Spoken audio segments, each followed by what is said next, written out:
Hello everybody, it's Ashley. Welcome back to my channel, and today we are going to be doing the GarbAugust Trashy Book Tag. I was tagged by Alex Black Reads, and the tag was originally created by Criminali, and I will link both of their videos down in the description for you guys. Make sure to go and check them out, give them lots of love, and let's go ahead and get started with the questions.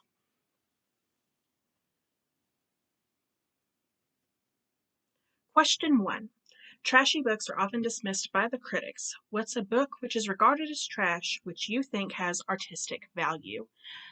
Oh man, this one is tough.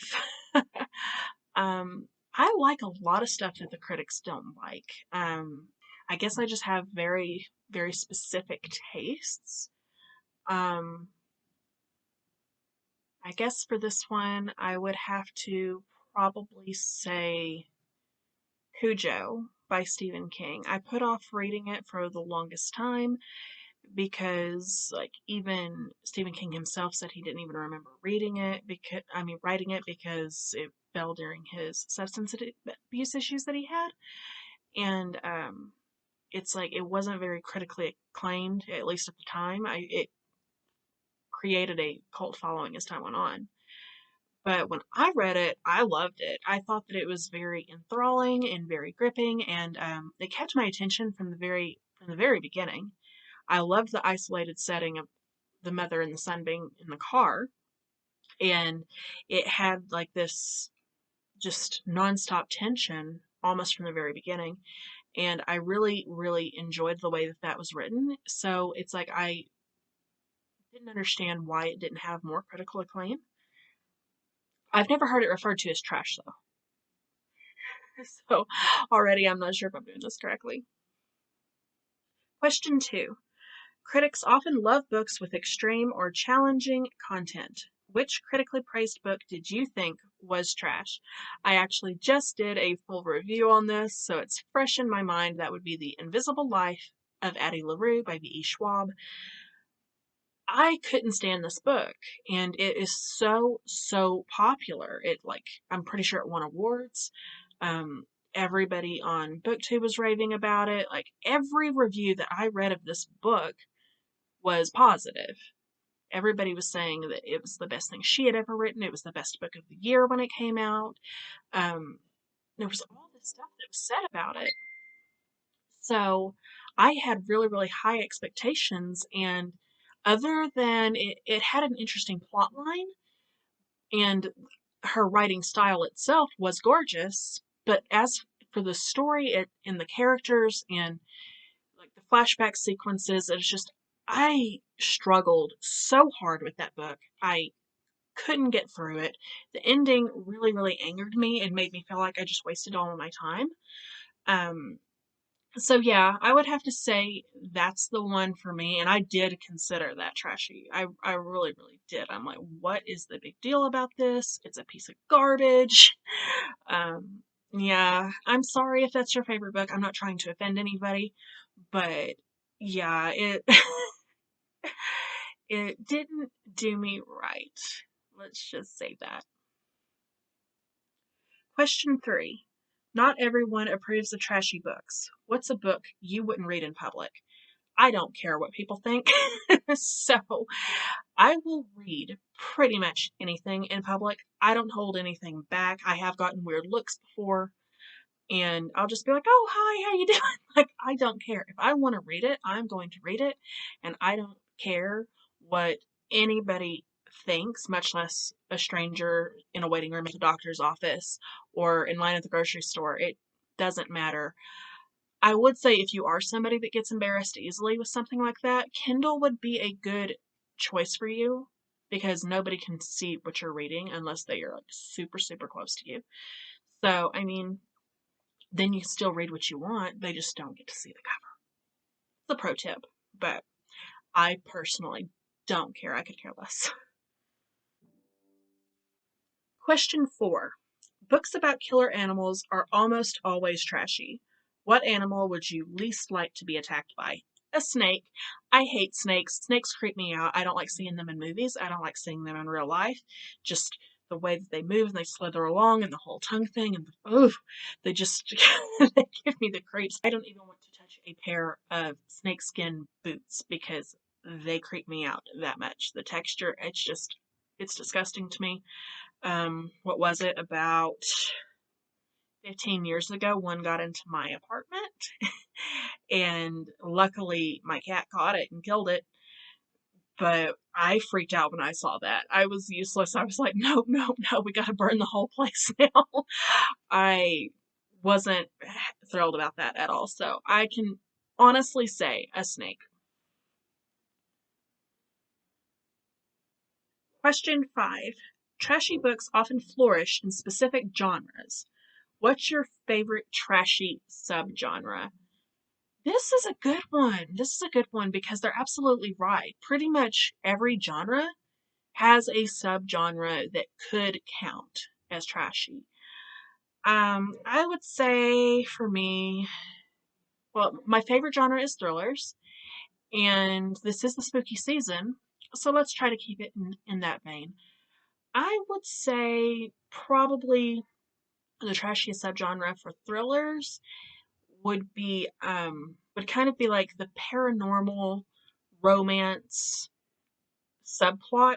So like if you see like a thriller that's going on and then like the main character gets involved with a supernatural being, like to me that is trashy. It's weird. I don't really like that.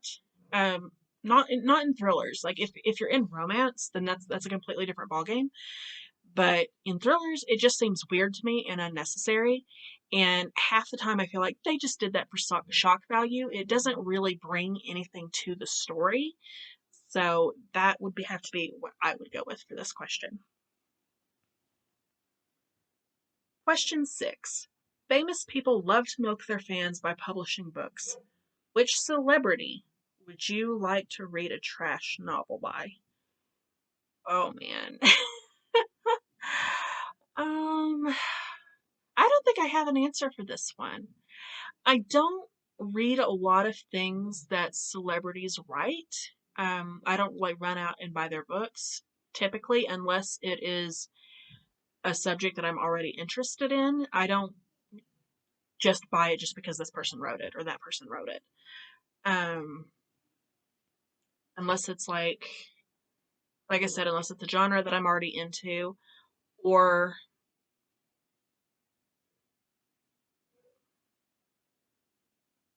maybe an autobiography, because they're supposed to write those, so it's like that's different. Um, I will say one that I have been interested in reading recently, and it's been all over the place. It's been popular. Is I'm Glad My Mom Died by Jennette McCurdy. I never followed her career. I never saw the show iCarly or anything else that she was in. But I do like that a child star has come forward and is bringing attention to the abuse and neglect that these kids go through. And I have often felt that Hollywood does child stars dirty, and their parents too, because their parents get obsessed with the money. And from my understanding, this is what Jennette McCurdy's book is about. It's about the abuse that she had at the hands of her mother, who was pushing her into this when she didn't want to do it, and then also of the producers of the hit show that she was on. So I do think that's an interesting concept, even though I've never followed her career before. But I have thought for a while that these kids are not done right and they're just worked like slaves. And I have asked myself before, I'm like, where are the parents? Where are the parents? Why are they not protecting their children? So I'm I'm probably going to be reading that because I want to see what she has to say about it. From my understanding, she blows the lid off of a lot of stuff that people didn't previously know, and that is going to be very interesting. I have a very strong feeling about. Question 7. Trashy books have the best covers. Which book on your shelves has the trashiest cover? Um, I don't know. I don't really cover buy. And I don't memorize my covers like a lot of people do. I think more about the content of the book. If I had to pick one, I can't find the book right now. It's up there somewhere, but I will insert a picture. But it would probably be the Seven Lives.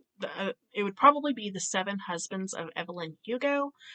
As I recall, it's kind of like got a suggestive photo on the cover, scantily clad, that type of thing, and it doesn't really match the book either. So I did think it was a strange cover choice. So I will insert a picture of that in editing.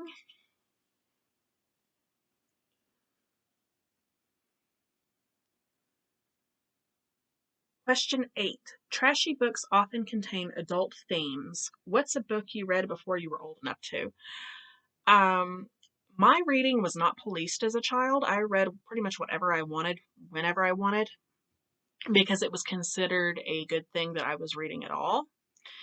So it wasn't, what I read was never really a big deal. I would say the earliest ones that I can really remember would be Stephen King, because I lived with my grandmother and she was a Stephen King fan.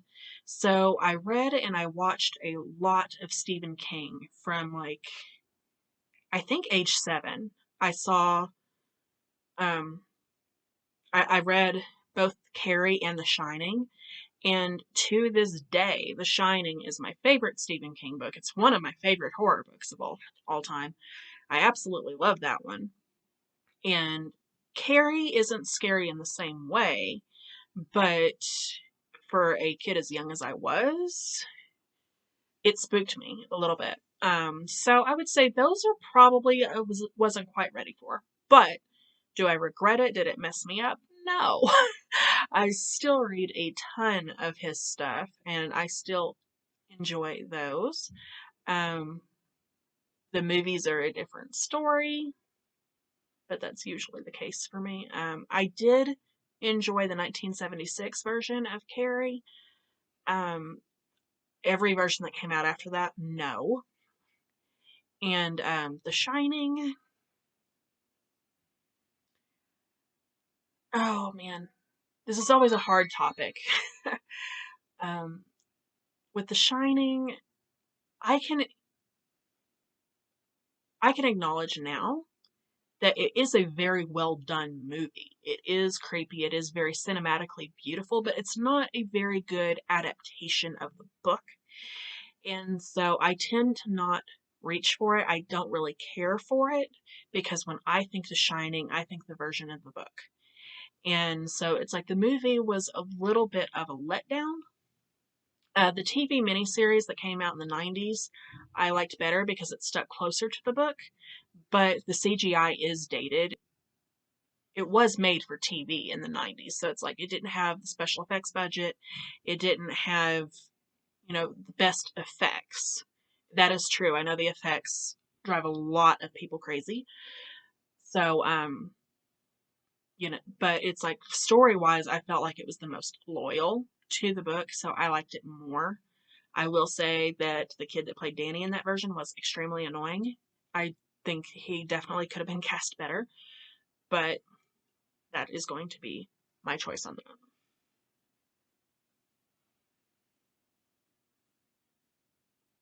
Question 9. If you were a character in a shifter romance, what creature would you want you or your partner to shift into? I don't do shifter stuff. Sorry, it's not something I enjoy. Um, so it's like I don't read that a lot. If I do pick up something and it has that in it that I wasn't aware of, I usually put it down. Um, but if I absolutely had to pick something, I would say either a dog or a cat, something that could be snuggled up with very, very easily. Number 10 is tag the trashiest booktubers you know. And for this one, I would have to go with Gabbing About Books and Vicky's Book Nook, both of which I think would be really, really good at this tag. I think I can picture picture their answers being quite interesting.